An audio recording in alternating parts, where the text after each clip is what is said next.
British Advanced Pain Clinic, నొప్పి మాయం surgery దూరం. For appointments 9155515563.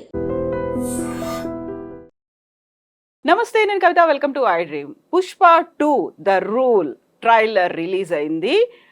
శ్రీవల్లి మాటల్లో చెప్పాలంటే పుష్ప ఒక బ్రాండ్, అదే పుష్ప మాటల్లో చెప్పాలంటే ఫైర్ బ్రాండ్.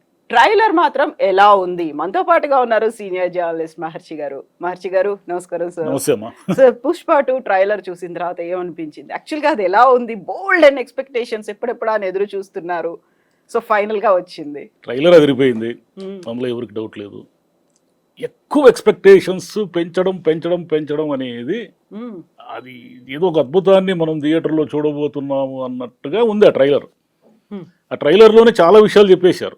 ఎలివేషన్ మీద ఎలివేషన్ అంటే ఎవడరా వీడు అనేది ఒకటి, తర్వాత వాడు పేరు చిన్నదే కానీ విషయం చాలా పెద్దది అన్నట్టు ఒకటి, పుష్ప అంటే బ్రాండ్ అనే ఒకటి, వీడు నేషనల్ కాదు ఇంటర్నేషనల్ అని ఒకటి, తర్వాత పుష్ప వైల్డ్ ఫైర్ అని, ఇలా వరుసగా చెప్తూ వచ్చారు. ఇన్ని ఎలివేషన్లు ఆ సినిమాలో ఉండాలి, ఉంటాయనే ఆశిద్దాం. ఎందుకంటే దాని బిజినెస్ కూడా అంటే ఓపెనింగ్స్ బ్రహ్మాండంగా వస్తాయి, నో డౌట్. వాళ్ళు 11,500 థియేటర్లు వరల్డ్ వైడ్ ఇస్తున్నారు. అంటే 5,000 థియేటర్లు బయట దేశాలు, మన దేశంలో 6,500. అంటే 1,300 కోట్ల రూపాయలు కలెక్ట్ చేస్తే తప్ప అది బ్రేక్ ఈవెన్ కాదు. అంటే ఒకసారి మీరు ఊహించుకోండి ఆ నంబర్ని.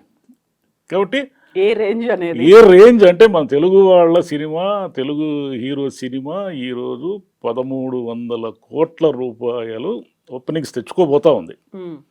అంటే మామూలు విషయం కాదు అది. అయితే దీంట్లో ఏమిటంటే, అంటే ఆ సినిమా ఎలా ఉంటుంది అనేది ఒక క్లారిటీ ఉంది మనకు. ఎందుకు క్లారిటీ ఉందంటే మనం 1 చూసాం కాబట్టి. 2లో ఏముంటుందంటే పుష్పకి అతనికి మధ్య, ఫాజిల్కి మధ్య ఏదో ఒక వార్ నడుస్తుంది. పుష్ప లోకల్గా ఉన్నాడు ఇంతసేపు. 1లో లోకల్, ఇంటర్నేషనల్ అని ఆయనే అంటున్నాడు. ఇంటర్నేషనల్ అంటే ఏమిటి? కత్తులు కటారులకు బదులు ఏ మిషన్ గన్ల యుద్ధాలు జరగబోతున్నాయి. అందులో హెలికాప్టర్ కూడా ఉంది కాబట్టి తీవ్ర స్థాయిలో ఉంటుంది. అయితే సుకుమార్ గారి సినిమాల్లో ఏమిటంటే, సరే ఈ యుద్ధాలు, ఈ ఎలివేషన్లు ఇవన్నీ పక్కన పెడితే అండర్ కరెంట్గా ఒక ఎమోషన్ నడిపిస్తూ ఉంటాడు ఆయన. సినిమా అలా మామూలుగా వెళ్తున్నట్టుగా ఉండి హఠాత్తుగా ఒక హైప్ తీసుకుంటుంది, సడన్గా అట్లా జర్క్ ఇస్తుంది అన్నమాట. మీరు పుష్ప 1లో కూడా మీరు గమనించవచ్చు, సాధారణంగా ఉన్న సన్నివేశాల్లో నుంచి హఠాత్తుగా పైకి లేస్తుంది సినిమా. ఆమె హీరోయిన్తో ఉన్న ఆ ప్రేమ తర్వాత అమ్మాయిని సేవ్ చేయడము, వాళ్ళ తల్లి తరఫున అతను ఎలా ఉంటాడు, ఇవన్నీ వరుసగా మనకు చూపిస్తూ ఆ పుష్ప క్యారెక్టర్ని ఎలివేట్ చేస్తూ వస్తారు. దీంట్లో పుష్ప 2లో ఉన్న ప్లస్ పాయింట్ ఏమిటంటే, మీకు కొత్తగా మీరు ఏమీ పరిచయం చేయక్కర్లేదు. పుష్ప ఎలా ఉంటాడో మనకు తెలుసు, శ్రీవల్లి ఎలా ఉంటుందో మనకు తెలుసు, ఫాజిల్ ఎలా ఉంటాడో మనకు తెలుసు. దాంట్లో కొత్త విలన్లు ఎవరైనా వస్తే తప్ప, అంటే కొత్త వాళ్ళు ఆల్రెడీ సునీలు వీళ్ళందరూ ఉన్నారు, మీకు ట్రైలర్లో కూడా కనిపిస్తున్నారు. కొత్త పరిణామం ఏమైనా జరుగుతుందా? అతను పగబట్టాడు, ఎవరు? షకావత్ పగబట్టినోడు సెకండ్ ట్రైలర్లో ఏమంటున్నాడు? పార్టీ ఉంది అంటున్నాడు. కన్ఫర్మ్ చేశాడు. పార్టీ ఉంది అంటే ఏమిటి? నీ సంగతి చూస్తాననే కదా దాని అర్థం. రెండోది ఏమిటి? ఫైరే కదా అంటాడు. ఫైర్ కాదు, వైల్డ్ ఫైర్ అంటాడు. అంటే అతని ఎక్స్పెక్టేషన్కి మించి ఇతను ఉన్నాడు. అతనేమో పగ తీర్చుకోవడానికి సిద్ధంగా ఉన్నాడు, ఎందుకంటే అవమానించాడు కదా, అతని బట్టలు లేకుండా అవమానించాడు కాబట్టి. పుష్ప మీద అతను పగబట్టి తర్వాత పుష్పకు సంబంధించిన ఎర్రచందనం సామ్రాజ్యాన్ని అంతా కూడా అంతం చేసే దిశగా అతను వెళతాడు.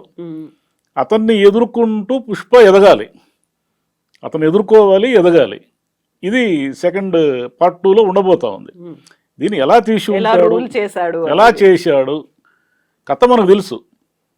ఈ తెలిసిన కథని కొత్త సన్నివేశాలతో, కొత్త ఎమోషన్స్తో ఎలా నడిపాడు. ఇంకా పాటలు ఎలాగో బాగున్నాయి మనకు తెలుసు. అవన్నీ నడిచిపోతాయి. స్పెషల్ సాంగ్ లో ఈసారి శ్రీలీల మామూలు ఆయన సుకుమార్ గారి సినిమాలో ఐటెం సాంగ్ లేకుండా ఉండే అవకాశం లేదు, ఎవరో ఒకరు ఉంటారు. కాబట్టి ఎక్కువ ఎక్స్పెక్టేషన్ ఎక్కువ ఉంది కాబట్టి ఏమాత్రము చిన్న నిరాశ కలిగినా కూడా ఆ మ్యాచ్ చాలా కాకపోయినా చాలా ఇబ్బంది అవుతుంది. అంటే మ్యాచ్ కావడం అంటారే, థియేటర్లోకి మనం ఎలా వెళ్తున్నాము? పుష్ప 1కి ఏమీ ఎక్స్పెక్టేషన్ లేదు మనకు. పుష్ప 1 పాన్ ఇండియా సినిమా అని కానీ వాళ్ళు అనుకోలేదు. అది తర్వాత ఆ రేంజ్కి వెళ్ళిపోయి ఒక లెవెల్కి వెళ్ళిపోయింది. కానీ పుష్ప 1ని మనము నార్మల్గా చూసాం. అల్లు అర్జున్ సినిమా అంటే బాగుంటుంది, సుకుమార్ కాంబినేషన్ అంటే బాగుంటుంది, ఏదో ఎర్రచంద్రం బ్యాక్గ్రౌండ్తో చిత్తూరు యాస్తో ఉంది, ఓకే డన్, పాటలు బాగున్నాయి అనుకుని చూసాం. చూసినా కూడా మనకు కొంత డిసప్పాయింట్మెంట్తో వచ్చారు కొంతమంది ప్రేక్షకులు. ఫస్ట్ చూసిన వాళ్ళు ఎందుకు డిసప్పాయింట్మెంట్ అంటే, ఫైనల్గా క్లైమాక్స్ అనేది మామూలుగా మనం ఏమి ఎక్స్పెక్ట్ చేస్తాము? క్లైమాక్స్లో ఏదో భారీగా ఒక సీన్ ఉంటుందని ఎక్స్పెక్ట్ చేస్తాం ఏ సినిమాకైనా. ఈ సినిమాలో ఏమీ లేదు, క్లైమాక్స్ లేదు. క్లైమాక్స్ లేకుండా అతనికి ఇతనికి ఏదో పెద్ద గొడవ జరగబోతా ఉంది, ఇక నుంచి కథ మొదలవుతుంది అని ఎండ్ అవుతుంది. అది కొంతమందికి డిసప్పాయింట్మెంట్ చేసింది. కానీ లాస్ట్లో పుష్ప తాళిగట్టి అదంతా ఎలివేషన్ ఉంది కదా, ఇప్పుడే కదా కథ స్టార్ట్ అయింది అంటాడు కదా, ఓహో కొంచెం సంతృప్తికరంగా బయటకు వచ్చారు కొంత డిసప్పాయింట్మెంట్ తట్టుకొని. ఇప్పుడు ఏమిటంటే ఇక్కడ విపరీతమైన అంచనా. పుష్ప 2 అనేది మామూలు సినిమా కాదు, మొత్తం దేశమంతా ఉంది ఇప్పుడు అంచనా. అవును, అందులోనూ డిలేస్ అవుతూ వచ్చాయి మొత్తం. అదేంటి మన విదేశాల్లో కూడా, అమెరికాలో విపరీతంగా థియేటర్లు ఇస్తున్నారు. కాబట్టి ఇన్ని అంచనాలు అందుకోవాలి. ఒత్తిడి కూడా చాలా తీవ్రంగా ఉంటుంది.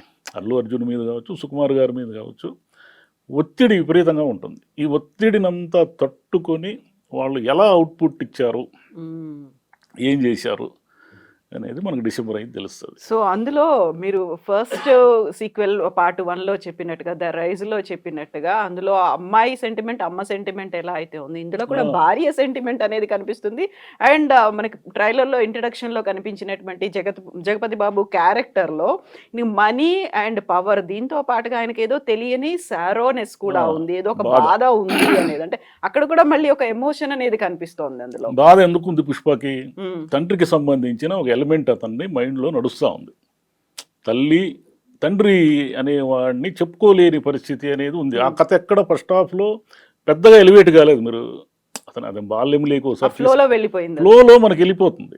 అతను లోపల కోపం ఉంది, అతను విపరీతమైన యాంగర్ ఉంది అతనికి అనే విషయం తెలుస్తుంది. ఎలా అంటే తల్లికి సంబంధించి ఏదో ఒక చిన్న అవమానం జరిగితేనే వాడికి మామూలుగా వాడు ఏదో తిడతాడు కదా, డబ్బులు ఇవ్వకుండా ఏం చేస్తున్నావు అని ఒకడు తిడతాడు, వడ్డీ వ్యాపారి. తిడితే పుష్ప మళ్ళీ వాడికి డబ్బులు ఇచ్చి ఊరంతా తంతాడు వాడిని. ఊరంతా వాడు చెప్పాలి, నేను డబ్బులు, పుష్ప నాకు డబ్బులు ఇచ్చేసాడు, అంటే అంత కోపం అతనికి. ఈ కోపం అంతా ఎక్కడి నుంచి వచ్చిందంటే, తండ్రి ఎవరో చెప్పుకోలేని, తండ్రి అంటూ తనకు లేనటువంటి ఒక విచిత్రమైన పరిస్థితి ఉంది అతనికి. అంటే అతను ఆర్ఫన్ కాదు, తల్లి ఉంది కానీ తండ్రి ఉండి కూడా అనాథ లాంటి వాడు. అదే ఊరిలోనే ఆ తండ్రికి సంబంధించిన వారసులంతా ఇతన్ని అవమానిస్తున్నారు, అదే ఊరిలోనే ఉన్నారు వాళ్ళు. కాబట్టి అతనిలో ఉన్న పెయిన్ ఏమిటంటే తండ్రికి సంబంధించిన పెయిన్. ఈ పెయిన్ సెకండ్ హాఫ్లో ఎక్కడ ఎమోషన్స్ ఎక్కడెక్కడ ఎలివేట్ చేస్తాడు అనేది మనం చూడాలంటే, ఆయనకి సుకుమార్ గారికి ఏ సినిమా తీసుకున్నా కూడా ఈ ఫాదర్ సెంటిమెంటు ఇలాంటివి చాలా బలంగా చెప్తాడు ఆయన. నాన్నకు ప్రేమతో మీరు చూశారంటే మొత్తం తండ్రి సెంటిమెంట్తో నడిచే సినిమా అనేది. ఇప్పుడు పుష్ప ముందు ఉన్నది ఏమిటంటే, ఒకటి ఎమోషన్ క్యారీ చేయాలి, యాక్షన్ క్యారీ చేయాలి, ఒకవైపు విలన్లంతా పొంచి ఉన్నారు. ఆల్రెడీ ఏమిటి అతని ప్రాబ్లము, ఎర్రచందనము దొంగలు అందరితోనూ వైరం పెట్టుకున్నాడు, సునీల్తో పెట్టుకున్నాడు, తర్వాత అధికారులతో పెట్టుకున్నాడు. తమిళనాడులో ఉన్నటువంటి ఎర్రచందనం మాఫియాని దాటుకొని ఇప్పుడు ఇంటర్నేషనల్ కావాలి ఆయన. హిందీ కూడా వినిపిస్తోంది, అంటే నార్త్ వైపు వెళ్తాడా లేక నేరుగా అదేమిటి జపాన్తోనే పెట్టుకుంటాడా? మనం ఎర్రచందనం అంతా జపాన్కే కదా పంపించేది, చైనా జపాన్కే పోయేది. అది నేరుగా అక్కడ వాళ్ళతోనే పెట్టుకుంటాడా, లేదా అది పార్ట్ 3 ఏమైనా చూపిస్తారా? ఇంటర్నేషనల్ స్థాయి అంటే ఏందనేది చూడాలి మరి. కానీ సినిమా, తెలుగు సినిమాకి సంబంధించిన ఒక ఇది ఉంటుంది, కీర్తి పతాకం అంటారు. ఒక కీర్తి పతాకాన్ని పుష్ప 2 ఎగరవైపోతూ ఉంది. అంటే ఇంటర్నేషనల్ స్థాయిలో తెలుగు సినిమాకు ఉన్న స్టామినా, అంటే తెలుగు సినిమాలు ఇలా తీస్తారు, ఇంత అంటే దేశం ప్రపంచమంతా చూసే విధంగా తీస్తారు అనే విధంగా అది ఉండబోతుందని అందరూ ఎదురు చూస్తున్నారు. యా పుష్ప 1తోనే జాతీయ స్థాయిలో ఉత్తమ నటుడి అవార్డు వచ్చింది. పుష్ప 2 అనేది ఇప్పుడు నేషనల్ అనుకున్నారా? కాదు, ఇంటర్నేషనల్. అంటే is he giving any indication అది మళ్ళీ ఆస్కార్ రేస్ లో ఉండబోతోందా? ఉండొచ్చు, ఏముంది, మనకు త్రిబుల్ వచ్చింది కదా మనకి. మన తెలుగుకు ఆస్కార్ అనేది మనం కల్లో కూడా ఊహించలేదు కదా. ఇప్పుడు కల్లో కూడా ఊహించినటువంటి విషయం ఒకటి త్రిబుల్ తెచ్చుకుంది కదా. అయితే ఆస్కార్ అనేది మన వరకు రాదు అని మనం చాలా స్పష్టంగా ఉన్నాం కదా. అట్లాంటిది మనకు వచ్చిందంటే రేపు పుష్ప 2 కూడా రావచ్చు. అంటే ఆస్కార్ అనేది ప్రపంచంలోంచి దిగేం రారు కదా. వాళ్ళు నటులే, వాళ్ళు సినిమాలే కదా తీసేది. కాబట్టి మన వాళ్ళు కూడా సినిమాలే కదా తీస్తున్నారు.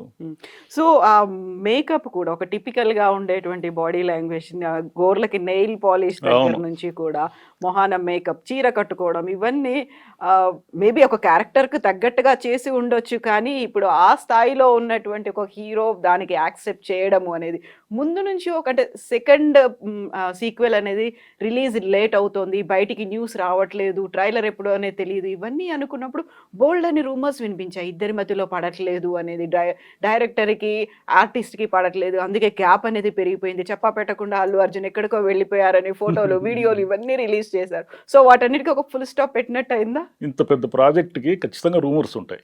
రూమర్స్ లేకుండా ఇంత పెద్ద ప్రాజెక్ట్ ఎలా నడుస్తుంది? దాంట్లో కొన్ని నిజాలు కూడా ఉండొచ్చు. అంటే వాళ్ళకి డిఫరెన్సెస్ మీన్స్ అదేమి ఆస్తి గొడవలు కాదు కదా. ఎక్కడో ఒక చోట ఇంటెలెక్చువల్ డిఫరెన్సెస్ కూడా రావచ్చు.